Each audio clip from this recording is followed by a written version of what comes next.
When should you consider dissolving your relationship with a current client?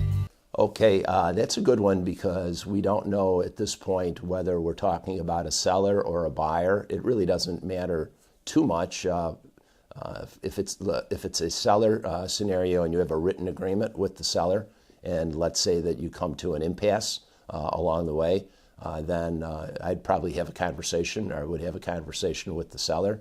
Just be upfront on it. Explain to them that it looks like we're going to be parting ways based on what the seller's expectations are. When we sign a contract, we're not in a position where we are in a position where we want to do our best, for them, but we're not in a position that we can always make every seller happy. Not everyone can be made happy. Not every seller is completely realistic with the marketplace. And sellers may have their own individual motivations, on an individual transaction. So if you have a breakdown along the way on it and it doesn't look like it's going to be to the mutual benefit of both of the parties, then you can just terminate the agreement. It's always good to have both parties agree to that. On your listing agreement, you can just sign off on it, and the seller can sign off, mutually canceled as of a certain date. They go on with their life, you go on with your life, and sometimes both parties are happier because you're in a scenario where obviously things weren't working for whatever reason. Could be market conditions, it could be just conflict, personality conflict. It could be a lot of different reasons why that happens, but along the way, you'll know the appropriate time, for that. You're running a business also as an agent. You have to make good business decisions, as does the seller, and those things may impact your ability to completely service the agreement as you originally agreed to do.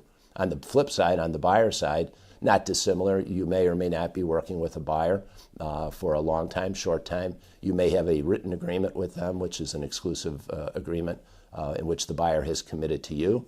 It may not be a written agreement. You may be just working, with them on a handshake basis, a verbal agreement to represent them.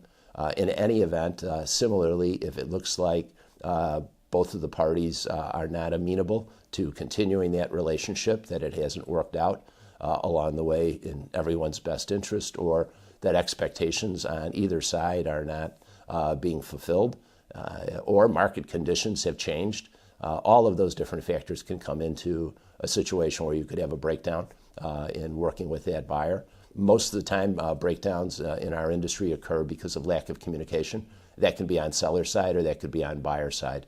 So if you as an agent are doing a good job, you're staying in touch, you're providing your clients on either side with best information available in the marketplace, and if it just doesn't work out, sometimes it's better just to move on, let your buyer know that, hey, it looks like he'd be better served or she would be better served to move in a different direction.